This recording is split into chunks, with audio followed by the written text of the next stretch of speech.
africaine. L'UEMOA, 8 pays, un destin commun, un espace économique harmonisé, ouvert et concurrentiel. L'UEMOA, votre guide au cœur de l'Afrique, des grands événements et des grandes mutations sur Africable.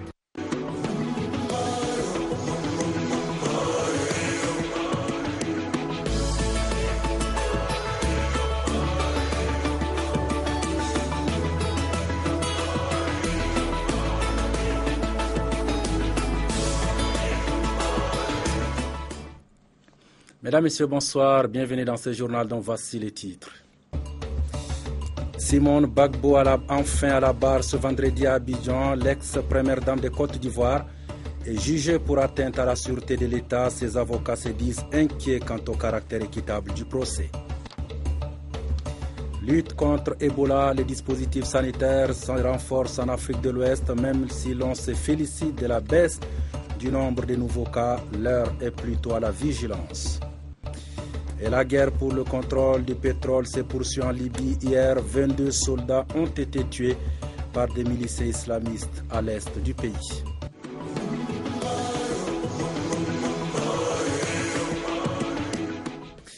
Voilà pour le sommaire important. Dispositif sanitaire à la foire internationale de Dakar pour barrer la route à Ebola et pour sensibiliser sur les autres formes d'infection bactérienne.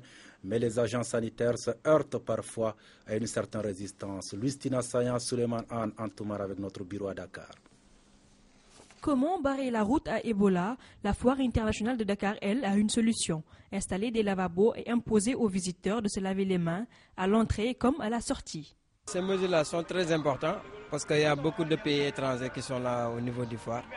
Bon, c'est pour cela qu'on a mis ici des matériels. Avant d'entrer et sortir, il faut laver les mains, quoi. C'est très important. Ça, c'est la prévention et c'est très important. C'est bien fait parce que avec les étrangers qui sont venus jusqu'au niveau du foire, parce que vraiment on est content parce que toutes les mesures qu'on a prises, nous on est satisfaits parce que nous sommes des Sénégalaises. Il y a beaucoup de raisons et des pays qui sont là quand même. On a pris des mesures. En cette période où Ebola sévit dans certains pays africains, certaines personnes trouvent le moyen de refuser de se laver les mains, même si elles sont conscientes que la FIDAC reçoit des visiteurs d'ici et d'ailleurs, mais aussi des exposants venus de tous les continents. Pour nous sensibiliser, pour nous pour Ebola. Nous sommes à la foire internationale de Dakar pour sensibiliser les visiteurs sur la maladie à virus Ebola, mais également sur toute autre maladie. Nul n'ignore qu'une foire, c'est un lieu de convergence des personnes d'ici et d'ailleurs. Parfois, nous notons des entêtements de la part de certains visiteurs qui ne veulent même pas faire le petit geste sanitaire. Dans tous les cas, ici, nous avons tout ce qu'il faut pour éviter la propagation d'infections bactériennes. Rappelons que la foire internationale de Dakar est un rendez-vous de commerce intense, d'échanges économiques, de réflexion, de débats et de partage sur différents thèmes d'actualité et de portée nationale et internationale. Cette 23e édition se poursuit jusqu'au 29 décembre 2014. Au Niger, c'est l'impact socio-économique de la maladie qui a été évoqué dans un rapport de la Commission économique des Nations Unies pour l'Afrique. Il ressort du document qu'en dehors des pays touchés, le reste de l'Afrique subit également de plein fouet les conséquences socio-économiques de la maladie. La CEIA a également fait des recommandations pour circonscrire la maladie. Sarki Aboubakar, Razagabashi avec notre bureau à Niamey. Ce rapport sur l'étude de la maladie à virus Ebola est assez précis sur les voies et moyens pouvant concourir à réduire l'impact de la maladie, surtout dans les pays affectés. Les calculs rapides que nous avons faits pour les 3 pays, nous parlons d'un montant d'à peu près 2,6 milliards. S'il y a une annulation de la dette de cet ordre-là pour ces 3 pays, les montants qui vont être dégagés peuvent être utilisés pour faire face à la situation sanitaire, mais aussi pour investir dans les autres projets de développement. Ce rapport présente surtout les incidences économiques et sociales de la maladie sur les pays touchés et sur l'Afrique dans son ensemble. Les gens ne vont plus travailler comme ils le faisaient normalement, ce qui réduit le nombre d'heures de travail. Les gens ne consomment plus comme ils le faisaient avant cette maladie, ce qui réduit la capacité de production des entreprises, ce qui réduit les revenus que l'État peut recevoir, des taxes sur la valeur ajoutée, des taxes sur le revenu, des importations. Tout ça combiné fait qu'il y a des sérieux manques à gagner en termes de revenus pour le gouvernement, alors que les dépenses augmentent. L'étude pointe aussi du doigt la vulnérabilité des systèmes de santé en Afrique, considérée comme l'un des problèmes majeurs du continent. L'OMS demande à ce que le budget des pays consacre à peu près au moins 9% aux problèmes de santé. La CEDEAO demande 15%. La plupart des pays africains n'atteignent même pas ce niveau-là. C'est ce qui fait que nos systèmes de santé ne sont pas prêts à faire face à ce genre de choses. Et qui fait qu'une maladie comme Ebola ait des répercussions qui vont bien au-delà des questions sanitaires. L'étude révèle aussi que si la maladie à virus Ebola présente des taux élevés de mortalité, elle n'est pas la plus mortelle. Le Mali, lui, a réussi à vaincre Ebola, mais la vigilance doit être accrue. C'est en substance le message du Premier ministre Moussa Mara qui s'est rendu hier sur quelques cordons sanitaires autour de la capitale Bamako pour constater l'évolution de la situation sur le terrain. Reportage Abdoulaye Maïga, Ramassissé, commentaire Mahmoud Kabadiakiti. Renforcer et rendre fonctionnels les dispositifs de lutte contre l'épidémie à virus Ebola.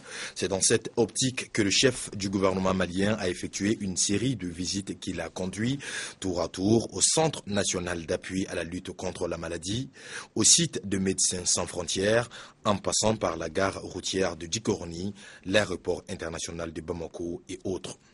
Nous sommes allés au centre opérationnel d'urgence pour voir le site de traitement et nous assurer que, bien qu'il n'y ait aucun cas, ni un cas suspect, ni un cas confirmé, bien qu'il n'y ait aucun cas du tout dans le centre, que le centre fonctionne et que les agents sont disponibles et que les agents sont en mesure de faire face à toute urgence qui pourrait se présenter dans les jours, la semaine ou les mois ou même les années à venir. Donc on a vu que vraiment le dispositif est fonctionnel, les agents respectent les protocoles, tout se passe bien. Selon le Premier ministre, il faut que les agents déployés sur les sites maintiennent la vigilance nécessaire et que le Mali reste définitivement à l'abri d'infections et de tous les dangers liés à la maladie.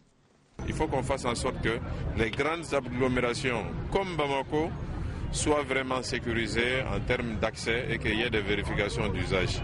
Aujourd'hui, nous avons fait ce constat et Inch'Allah, on va renforcer le dispositif.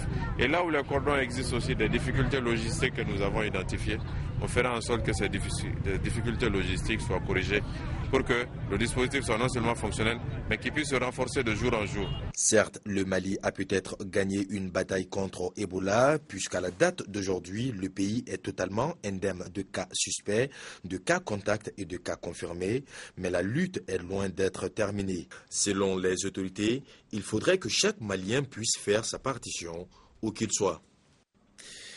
Je vous l'annonçais en titre, après plusieurs reports, enfin le procès de l'ex-première dame de Côte d'Ivoire a débuté ce vendredi. Simone Gbagbo est accusée d'atteinte à la sûreté de l'État après la crise post-électorale d'il y a 4 ans, mais ses avocats se disent inquiets quant au caractère équitable du procès.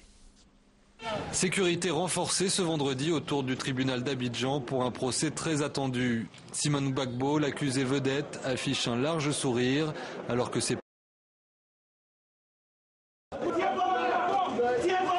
L'ex-première dame est détenue depuis le début du mois dans une école militaire d'Abidjan après avoir passé 3 ans et demi en résidence surveillée dans le nord du pays, des conditions dénoncées par la défense. Les droits de la défense n'ont pas été respectés et nous sommes inquiets pour le caractère équitable de ce procès. Voilà. Nous exhortons la justice ivoirienne à respecter les tests et à respecter les droits de la défense. C'est tout ce que nous voulons. Aux côtés de 82 autres responsables de l'ancien régime, dont l'ex-premier ministre Pascal Afine-Guessant, Simone Gbagbo est jugée pour atteinte à la sûreté de l'État, constitution de bande armée, participation à un mouvement insurrectionnel, trouble à l'ordre public, coalition de fonctionnaires, tribalisme et xénophobie. Son implication dans la crise post-électorale de 2010-2011, qui a coûté la vie à plus de 3000 personnes, lui a également valu d'être accusé par la Cour pénale internationale de crimes contre l'humanité. Mais l'actuel pouvoir ivoirien a toujours refusé son transfert, malgré les réclamations des partis civils. Simone Gbagbo aujourd'hui est en train d'être poursuivi par l'État de Côte d'Ivoire avec comme victime État de Côte d'Ivoire, alors que des lourdes charges perçues elle et ces charges sont de la compétence de la Cour pénale internationale. Son mari, l'ancien président Laurent Gbagbo, attend lui à La Haye depuis 3 ans son jugement qui doit avoir lieu en juillet prochain. C'est donc sur le procès qui a débuté aujourd'hui et qui reprendra lundi que se sont placés pour l'instant les espoirs des proches des victimes. Il sera également scruté par les bailleurs de fonds du pays et notamment l'Union européenne qui y voit un test judiciaire et démocratique pour la nouvelle Côte d'Ivoire. En Haïti, l'on s'achemine peut-être vers une sortie de crise avec la nomination d'un nouveau Premier ministre. On va y revenir bien sûr. Mais avant, voyons ce qui fait les reste de l'actualité en bref et en image avec Mahmoud Kabadiakiti.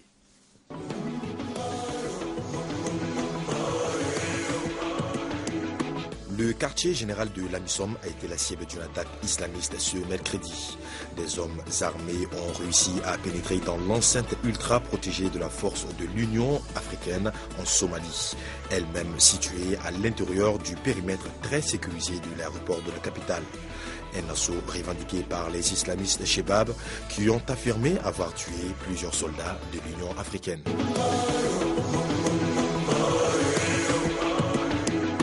Au Burkina, le gouvernement entend réexaminer l'ensemble des dossiers des sociétés privatisées sous l'ancien régime. Il s'agit de voir si toutes les procédures de privatisation ont été faites dans le respect de la loi. Si des irrégularités sont constatées, certaines sociétés pourraient alors revenir sous la gestion de l'État.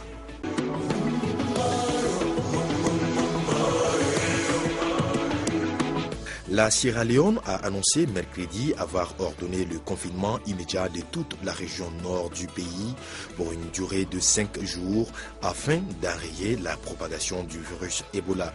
Signalons que l'épidémie a tué un peu plus de 1700 personnes dans ce pays.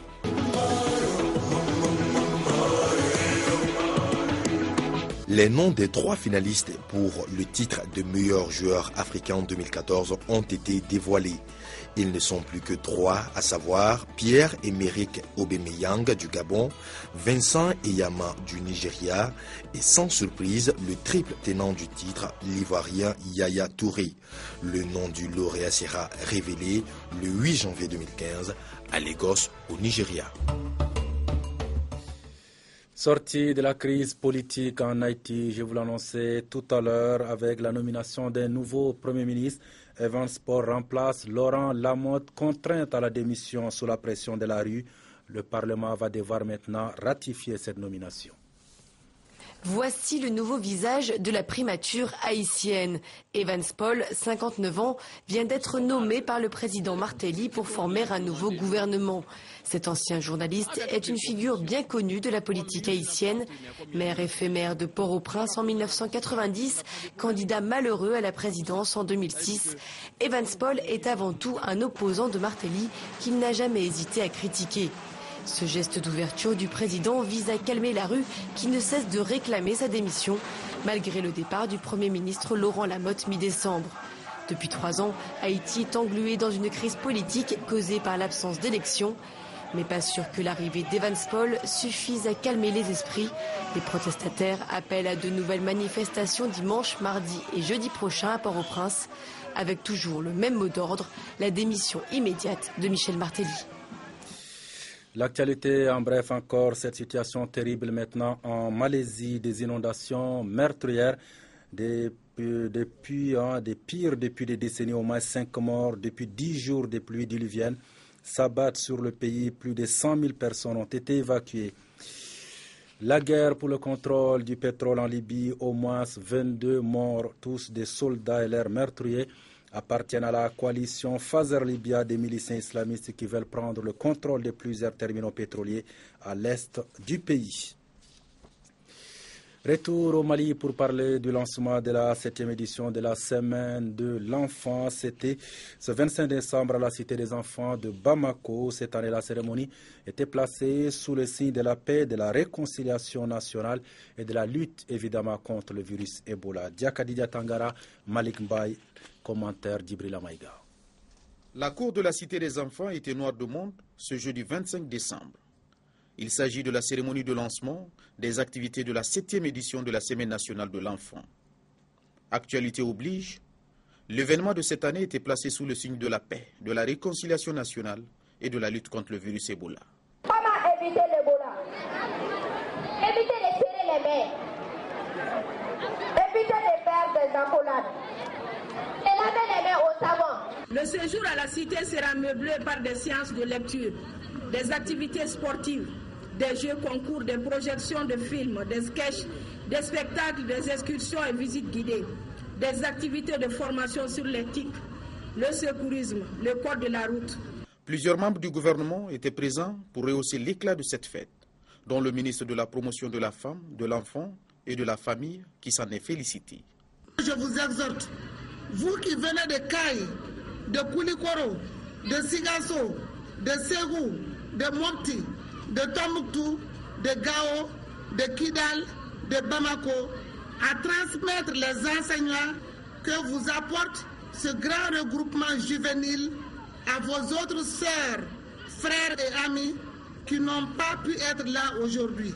Pour magnifier son amour envers les enfants maliens, la première dame, Mme Keïta Aminata Maïga, a assisté à la fête à côté des tout-petits.